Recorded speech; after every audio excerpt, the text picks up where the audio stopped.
Τώρα ο κύριος Δημήτρης θα ρουφήξει το αυγό του.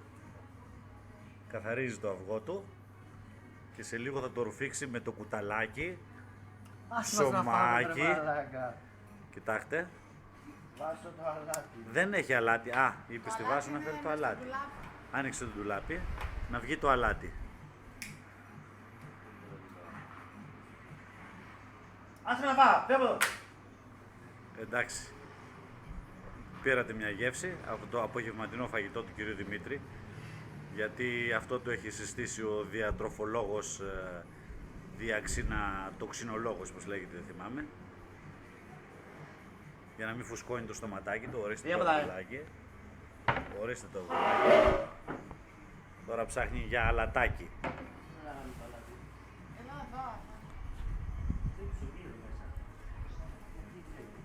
Όλα τα ζητάει από τη Βάσο, τα θέλει ώρα στα χέρια. Πασάς.